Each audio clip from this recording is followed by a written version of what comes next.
我们先思考一个问题：人在两性生活中为什么会感觉特别爽？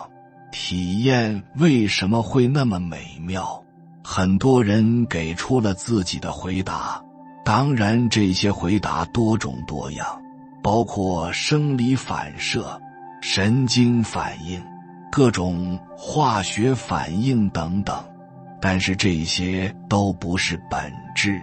我可以告诉你，真正的原因就是一个字：空。因为你在两性生活中，尤其是高潮的那一刻，你的大脑是空的。大家现在思考一下我说的这句话，结合自己的体验，思考一下是不是真的。一个空字，美妙无比，让你体验到巅峰般的快感。这就是色即是空的真正内涵。心经只有260多个字，却被称之为万经之王。如果你刚开始读心经了，你还真的不知所云，悟不到里面的奥妙。但是一旦你悟到里面的智慧，你的生命状态还有你的世界就会升华，你内心就会自动地生发出来一种力量，随时随地能帮你解除烦恼，让你变得安然喜悦，真的是一种大福报。今天这个影片就能带你入门，收获心经的福报。你先点赞收藏，我给你分享。心经通行的版本是玄奘法师的一本，你先听一听玄奘法师和唐太宗李世民的故事。唐僧玄奘不远万里，只身一人到达印度，历经10几年求得真经，最后返回了大唐。唐太宗亲自出宫迎接，并且他俩义结金兰，结拜为兄弟。这2个人长谈了7天7夜，到最后太宗就问了，那既然佛学的宗旨说是一即一切，一切即一，那么你带回来这么多的经书，到底哪一本才是那个一呀？玄奘就回答，这个一就是心经。太宗说好，那我就把心经刻在石碑上，并且我要亲自为它作序，就等于把无量的经书都刻在碑上了，也给无量的经书做了序。直到今天，这块石碑还矗立在西安的碑林里，就是圣教序。唐太宗其实是武将出身，最后能以文安天下，以德服四方，这跟他从佛学里面获取的智慧是绝对分不开的。那么一即一切，这个一就是心经，而心经里面的一又是什么呢？当然就是你的心。我把话说得更通俗一点，我心即世界，世界即我心。能驾驭自心的人，他就能驾驭世界。一个人的心如果崩了，他的世界是不是就崩了？一切万法皆由心生，所以人生最大的功课不是赚钱，而是修心、练心，最后解脱心，得自在心。否则有钱也无福消受，依然痛苦。一个人最大的痛苦和烦恼，无非就是心不自在、不安宁，有恐惧，有忧思等等，无量的情绪还有烦恼。而我们的身病其实都源自于这些情绪，还有心病，身心都越来越痛苦。所以你就感知人生的苦海。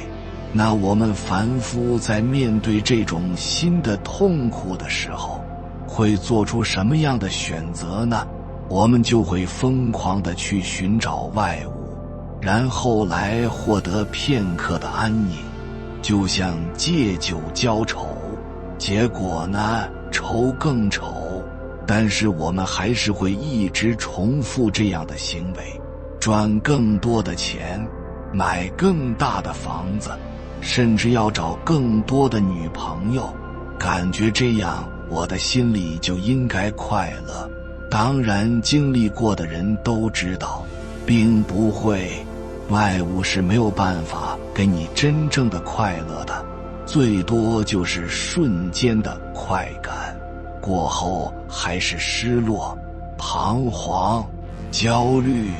这就好比用玩具让一个小孩子暂时不哭闹，但是你能一直靠玩具来解决问题吗？当然不行。那该怎么办呢？心经里面的答案就是一切烦恼从心而生，最终只有心能够获得光明，你的烦恼还有痛苦才会彻底的斩断。这种状态就像一个孩子长大了，他就不再需要玩具给他带来快乐和安慰了。那么没有玩具，或者别人抢了他的玩具，他也不会感到痛苦。你有这样的感悟吗？评论区说说看。心经教我们修心练习，最终达到心无挂碍，远离颠倒梦想的境界。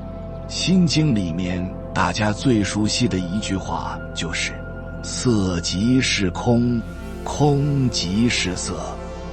然而这句话听说过，但是了解真正意思的却凤毛麟角。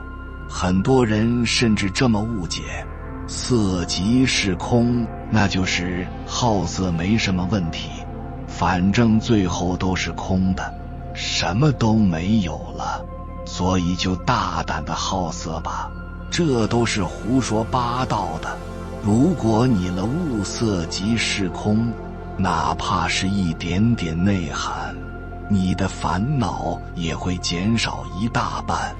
我不骗你的，我先来给你说说色即是空是什么意思，就是世间一切的人、事、物都只是你心里的感觉，它并不是真实的存在。为什么这么说呢？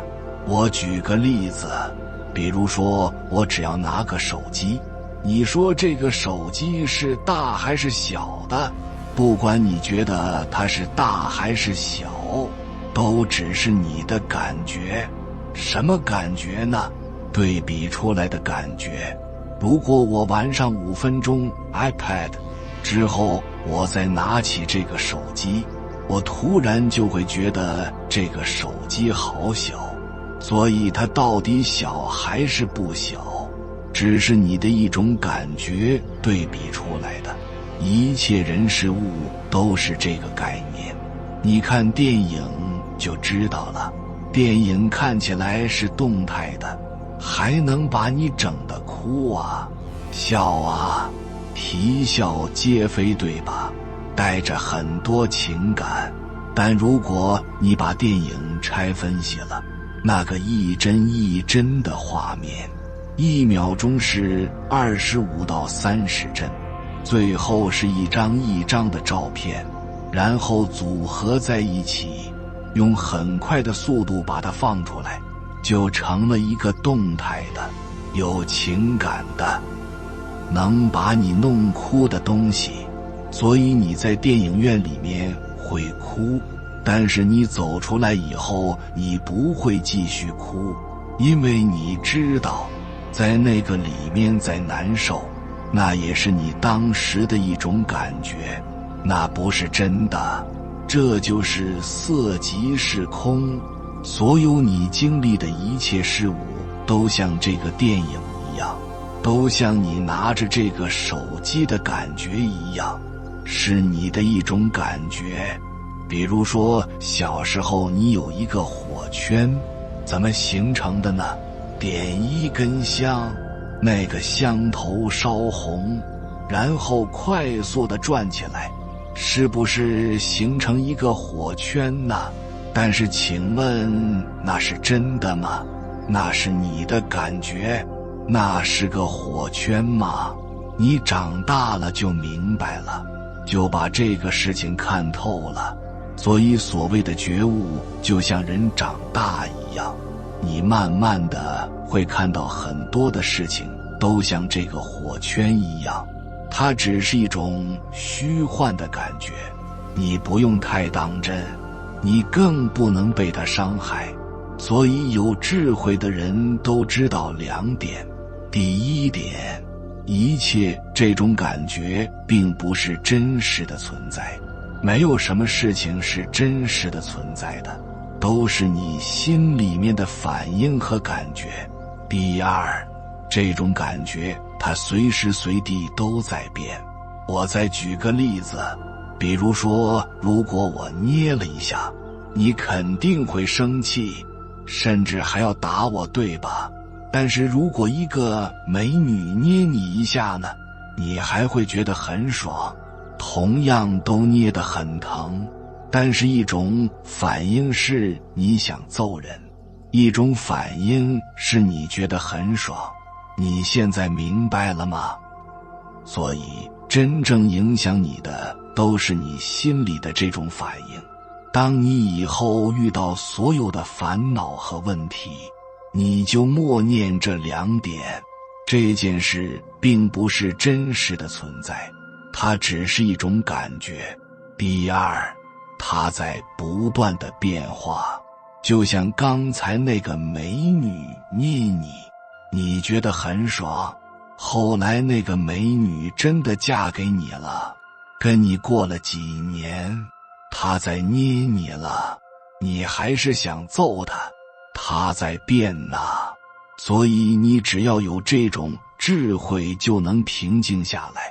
当你的心能平静下来的时候，你就有智慧去想办法解决问题。以上就是我简单的跟大家介绍了一下色即是空真正的意思是什么。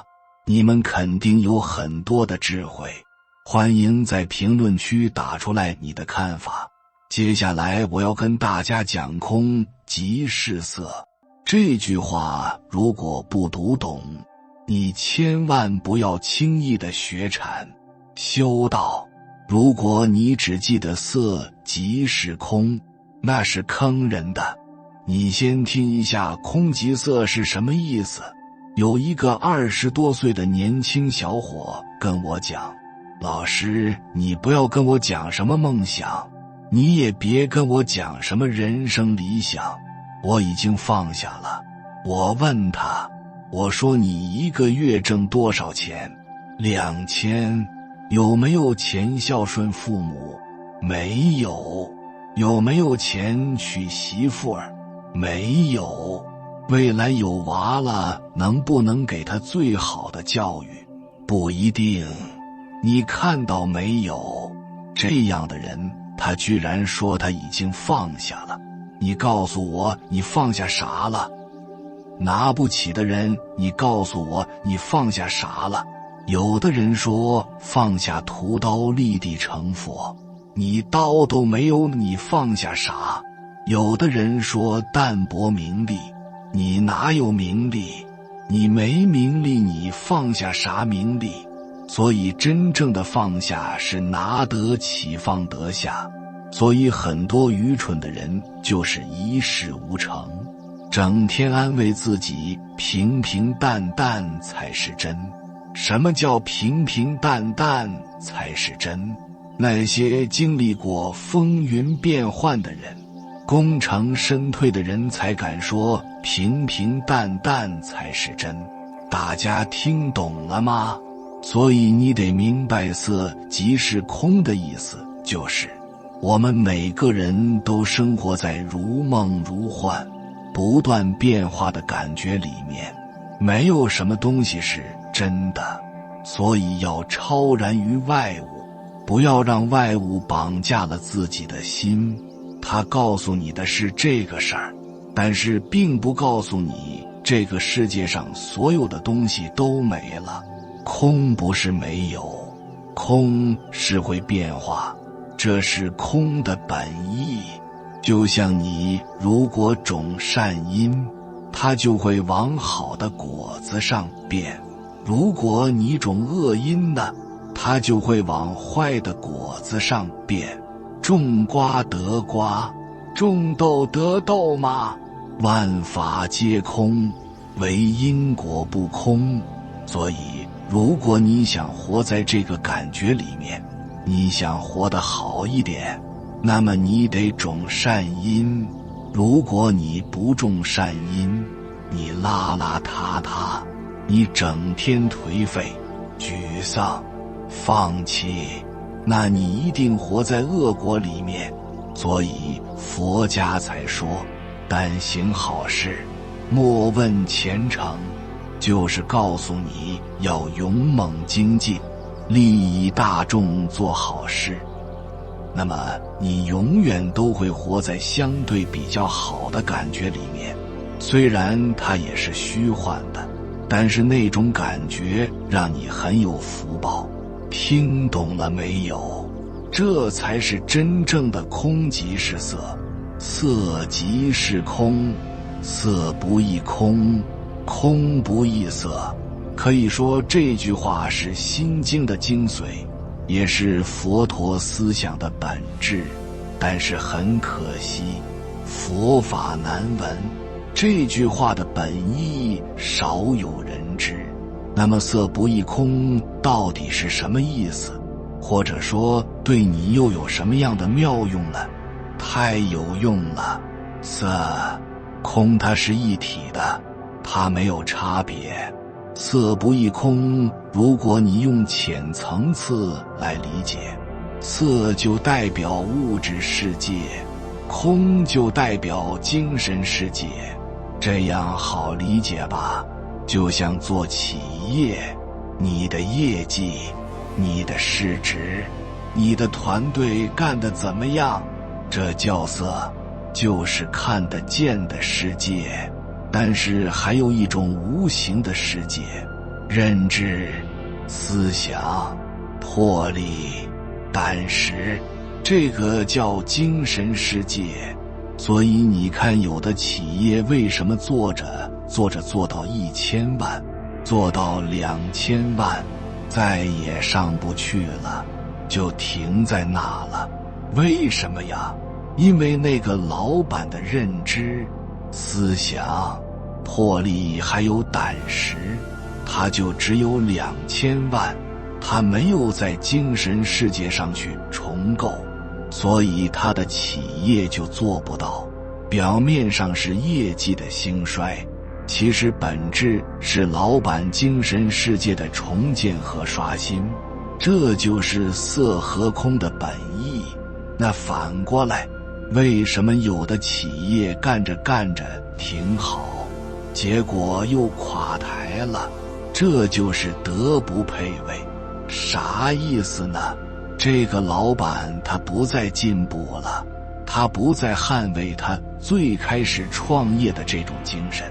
就像一个家庭，房子被拆了，给了很多钱补贴，结果这个拆二代拿着这些钱，德不配位，把这个家庭给毁了。这样的事儿很常见的。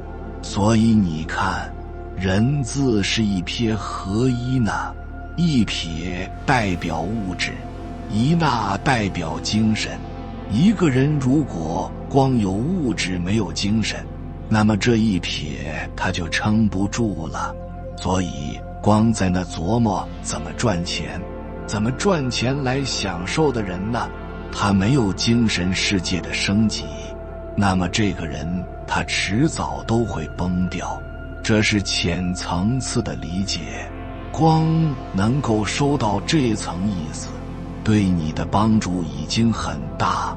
我们再来说一下深层次的理解。色这个字的意思其实包含我们身边的一切人事物，甚至整个宇宙天地之间的人事物都是色，它是有形的。当然我们无形的观点，还有我们无形的意识，它也是色。那空是什么意思呢？空不是没有，空是因缘变换的状态。那色不异空的意思就是一切宇宙天地之间的人事物，它的本质都不是恒定不变，都是因缘变换的。就像我们讲的，人无千日好，花无百日红。这朵花能开得争奇斗艳，但是你很清楚，它过一段时间随着温度，随着环境的改变，这朵花它的形状，它的状态也会发生改变。所有事物的特征都是这样。那你会说，这么浅显的道理，难道我不懂吗？还要佛去跟我讲话？我们就是不懂。就像我们的身体，我们认为会一直好下去，甚至有的人会觉得我们的生命会一直这样活下去。我们的企业，我们的团队，我们身边的人心，包括我们银行里的财富，我们总想着它恒定不变，或者说我们只想着它会越来越好，我们接受不了它会变得不好。这就是我们的执着。那个花会枯萎，那个太阳会落下，我们是能接受的，这个叫宇宙的规律，对吧？但是我们身边的一切人事物，变好我们能接受，变坏我们就不能接受，所以这是痛苦的根源。一个人要得智慧，他必须要学会断除执着，也就是你不再那么执着了。你身边的一切都没有你想的那么好，所以你不用得意，你更不要贪恋。就像一个人，他在你公司里面能帮你打天下，能帮你做业绩，能帮你带团队，但是你要知道，这个人很有可能有一天他也能毁灭你。你要清醒的是什么？可以为你遮风挡雨的人，也可以让你不见天日。好比说你培养了一个孩子，这个孩子出人头地，光宗耀祖，但是也很可能有一天这个孩子让整个家族身败名裂。这样的人跟事儿基本上天天都有。所以对所谓的好，我们没有必要太执着，太贪求。如果你现在正挺好呢，你更别嘚瑟。有的人说，这样讲是不是太消极了？反过来还有一句话，一切也没有你想的那么坏，所以也不要绝望。只要你善待因和缘，再深的低谷你也能爬出来，然后到它更高的生命境界。就像一个老板，他做企业1年赔了1个亿，但正是因为赔了这1个亿，他才学会了克制贪婪，保持专注的智慧。接下来专注3年，专注5年，专注10年，最后成为细分行业里面的第1，赚了大钱。明白了吗？所以一切都没有你想象的那么好，也没有你想象的那么坏，那么糟糕。这就是色不异空，平和淡定的智慧。到这种境界呢，你就可以笑看人生风云，平淡地看待悲欢离合。因为这些事物无论往哪个方向转变都很正常。然后你怎么办呢？你就只管自己种善因，结善缘，其他的一切都不是你能控制的，交给老天。当然你还要继续悟透另外4个字，空不异色又是什么意思呢？对我们有什么大用呢？还是太有用了。注意，空字不是没有，空是什么意思呢？充满变化，充满可能。就好比说你拿一个杯子，我们经常讲叫空杯心态，这个杯子里面是空的，什么都没有，但是因为它什么都没有，所以它才能装水。如果这个杯子是满的，什么都装不进去。就像一个人要虚心，要空杯心态，所以他就能接受新的认知，新的思维，然后这些认知和思维和他自己产生结合和碰撞，就会创造出来新的自我。前面我们讲色不异空，就是所有的一切人事物，它都是在因缘变化的情况下产生变化的，我们根本抓不住它，没有恒定的存在。我们的事业，我们的爱人，我们身边的人的人心，包括我们银行里的财富，它都是空的。你不要尝试要把它抓住。俗话讲人心似流水，水能抓得住吗？抓不住。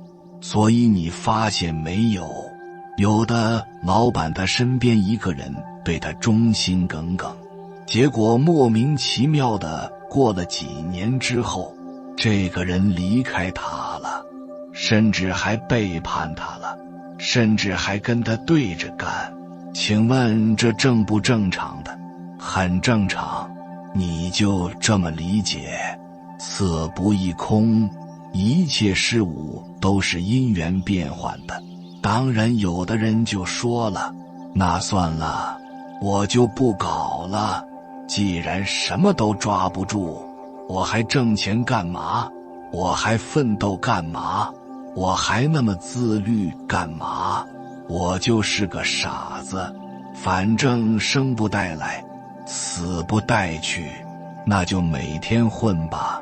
这个观点就要不得，抓不住不代表不存在，而是一直在变化中存在。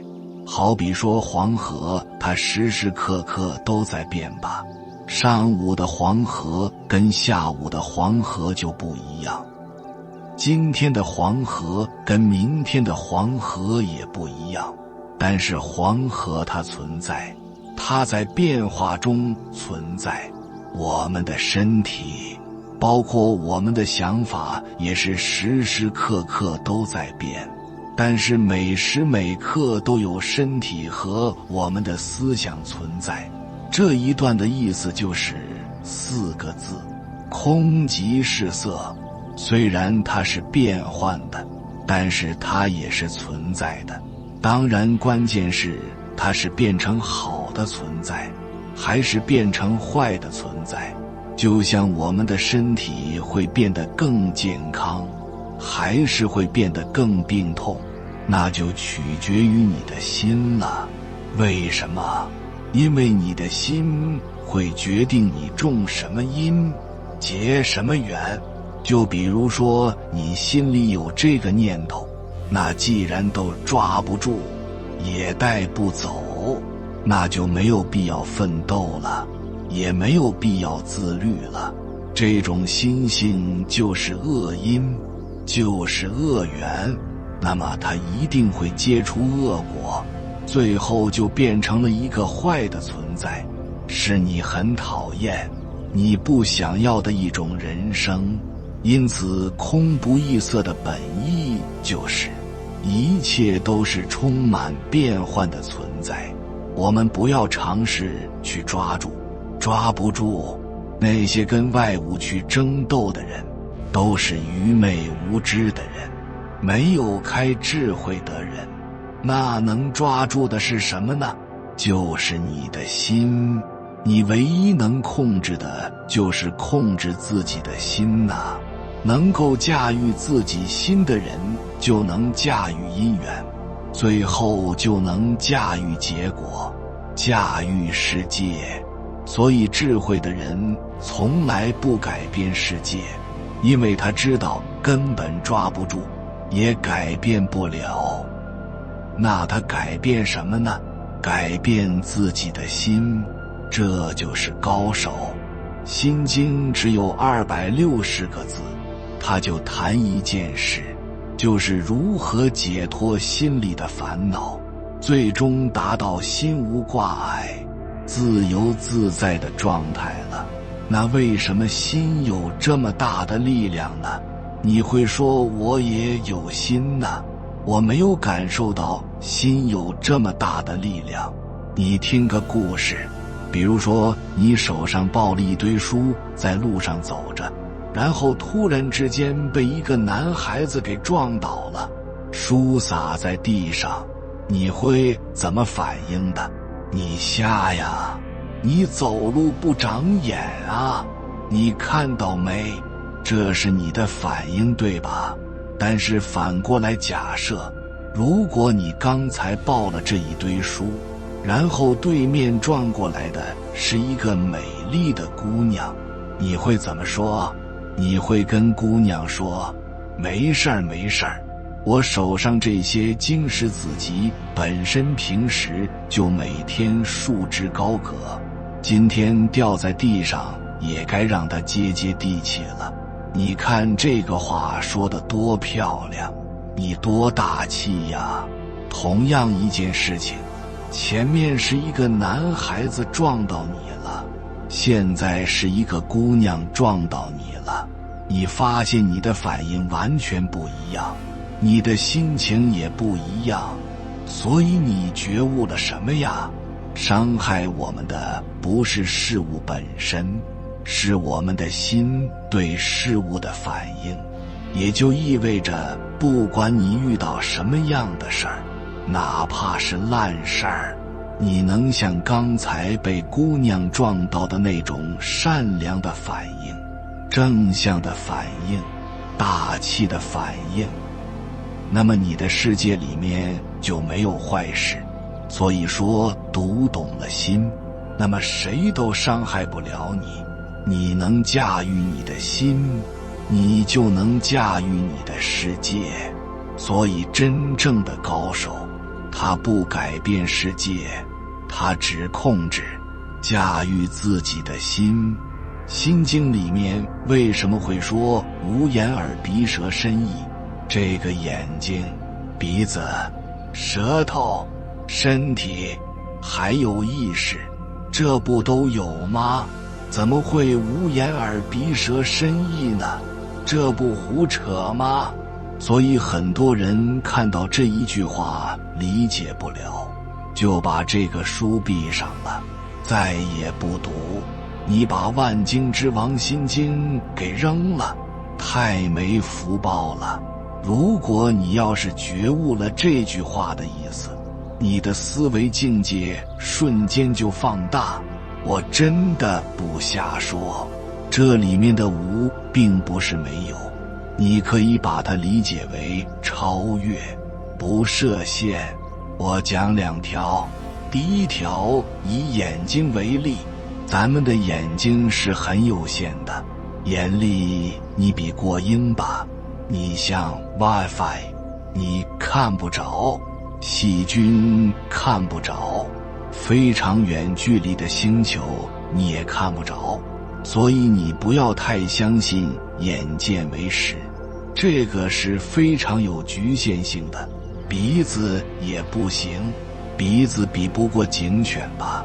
所以你要超越你当下对你自己的眼耳鼻舌身意所接收到的信息，你不要认为那就是真相，因为他们的能力都是很有限。再说第二条，心力是根本的。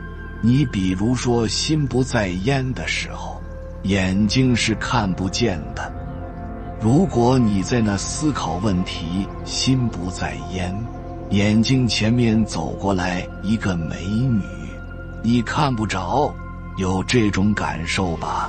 同样你心不在焉，你妈在旁边跟你聊天说话，叫你吃饭，你听不见的，所以心不在焉，眼力耳力都失灵了。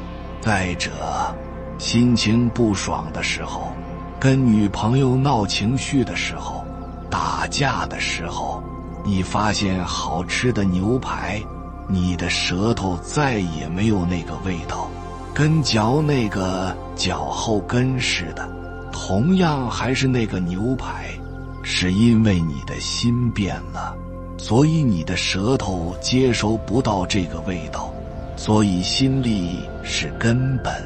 再来看一篇同样的报道，美国人看这篇报道和中国人看这篇报道，他得到的结论完全是不一样的。所以都是眼睛看到了一个东西，但是结论为什么不一样呢？因为两个国人的心态不一样。我就先跟大家粗浅的解释这么多。我相信每个人都有自己的悟性，我也不能限制你的智慧，所以请你在评论区写下你是如何理解无眼耳鼻舌身意这句话的意思，我们共同交流。有缘人，感谢你看到最后。如果今天的影片对你有所帮助，请按个赞给我响应，留下一句色即是空，空即是色。愿你放下执着，明白万物无常，自在于心，通达于境。还没有订阅频道的，请点击右侧的订阅按钮，与我们建立更深的连接。随缘加入会员，与同频之人共修福报，随喜转发，传播善知识，功德无量。